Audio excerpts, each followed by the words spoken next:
तो शॉर्ट में बोलता जाऊंगा मैं आज, क्योंकि समय बहुत लग चुका है। तो जैसे कि आप लोग मेरा विषय देख ही रहे हैं, व्यवहारिक एवं सामाजिक शिक्षा में संस्कृत साहित्य का महत्व, एक अध्ययन। इस महत्व को मैंने सामाजिक और व्यवहारिक क्यों कहा गया है, जैसे कि इसमें हम लोग देख रहे हैं प्रायः व्यवहारिकता गायब होगी हमारे समाज से, हमारे जीवन से। हम लोग पाश्चात्य संस्कृति का पालन करते करते करते करते इतना अनुपालन करते हैं कि रात के 2 बजे भी पिज्जा बर्गर खाने से पीछे नहीं हटते, और मॉर्निंग में उठते ही बाहर का मैंगो शेक और बनाना शेक पीना है।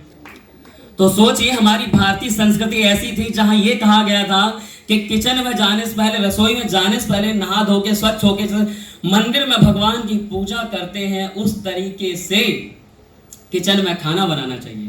तो इसी विषयों को प्रारंभ करता हुआ मैं अपने विषय को आगे बढ़ा रहा हूँ।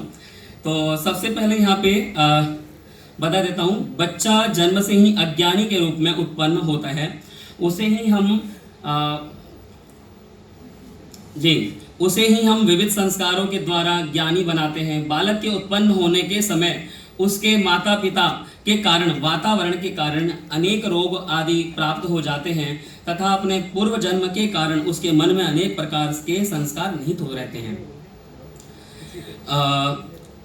सभी संस्कार अपनी अपनी विधि के अनुसार किए जाते हैं, किंतु आज के समय में हम देखते हैं कि हम लोग अपने संस्कारों को भूल गए हैं। हम लोग प्रायः पाश्चात्य संस्कृति का अनुपालन करते हैं। जिस प्रकार वे जूते चप्पल लेकर अपने बिस्तर पर चढ़ जाते हैं, जिस प्रकार ये लोग कहीं पर भी कुछ भी खा लेते हैं और अपशिष्ट जूठा इत्यादि भी खाने में प्रयोग करते हैं। तो इस प्रकार से कहा भी गया है मनुस्मृति में भी कि मनु जी कहते भी हैं कि जब हम घर में खाना बनाएं तब भी हमें स्नान करने के बाद ही बनाना चाहिए, भोजन से पूर्व में हाथ धो करके ही भोजन ग्रहण करना चाहिए। इत्यादि बातें हम अपनी संस्कृति को नहीं अपना रहे हैं, अपनी भारतीय संस्कृति को भूलते जा रहे हैं, जिसका नतीजा यह कोरोना वायरस इत्यादि रोग है। संस्कारों का यही उद्देश्य है, व्यक्ति संस्कारित हो सके, जैसा कि मनु ने कहा ही है, सोम सोम चरितम शिक्षरेत इत्यादि।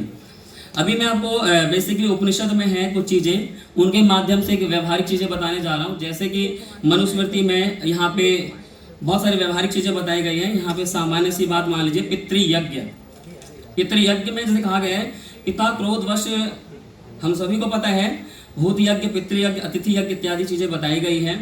तो अब क्या था, भूत यज्ञ में हम लोग दान देते हैं। जैसे कि हम सभी को पता है कि बूढ़ी गाय थी जो कि नचिकेता का पिताजी दान दे रहा था ब्राह्मणों को, और उससे क्या होता है, एक ब्राह्मण के लिए तो भार स्वरूप था और उत्तम वस्तु ही दान देनी चाहिए। ये नहीं क्या भाई पंडित जी आ रहे, जाओ दुकान से सबसे सस्ता कपड़ा ला के पंडित जी को दे दो।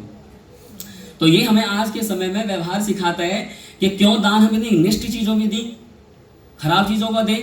प्राय कहते हैं भाई पंडित जी को देना है, सबसे सस्ता कपड़ा लेके आओ।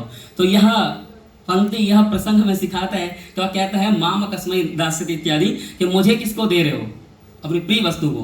तो अब गुस्से में अपने उसको दे देता है, जाओ तुम्हें काल को दे दिया। और दूसरा यज्ञ जो है पितृयज्ञ भी इसी से जुड़ा हुआ है। जब वह काल को दे देता है तो जाता है वो यमाचार्य जी के पास और कहता है कि मैं आपके पास आया और पहला वर यही मांगता है कि मेरे पिताजी ने गुस्से में मुझे कह दिया कि जाओ मैंने तुम्हें मृत्यु को दे दिया, तो कृपया करके उनका मन शांत हो, क्योंकि शांत मन से जो यज्ञ किए जाते हैं वह हमेशा ही अच्छे होते हैं, और जो अशांत मन से यज्ञ किए जाते हैं उसका प्रभाव हमेशा ही खराब रहता है। तो यह पितृभक्ति का सबसे उत्तम उदाहरण है। अब मैं सिंपल सी बात इसको मिनिमाइज करके बता दो 2 चीज़ें। आगे अतिथि यज्ञ कहा गया है, सिंपल सी बात समझिए, श्लोक और कोटेशन सब आप इसमें देख सकते हैं, सब कुछ आ जाएगा, बेसिक चीज़ें बता दे रहा हूँ। जब वह जाता है यम जी के पास, तो यम जी भी उसको कई दिन तक प्रतीक्षा करवा देते हैं। तो वह कहते हैं 3 वर मांगिए। तो वह खुद थर्राया हुआ है, खुद नचिकेता घबराया हुआ है, क्योंकि अतिथि के तौर पे नचिकेता ने वहाँ पर प्रतीक्षा की थी इसकी। ये नहीं कि आजकल MLA सांसद बन गए, पड़े रहो नीचे, हम आएंगे 1 महीने बाद। तो यमाचार्य जैसा विद्वान पावरफुल व्यक्ति भी नचिकेता देख कर कहता है आप 3 वर मांगे। 3 वर मांगे। तो जैसा हम सब जानते हैं, कठोपनिषद दिल्ली विश्वविद्यालय के 3य वर्ष का कोर्स भी है, तो अब इससे ज़्यादा मैं क्या बताऊं। और बाकी ब्रह्म इत्यादि सब जानते हैं। जयतु भारतम जयतु संस्कृतम। इसी के साथ अपनी बात अंत करता हूँ।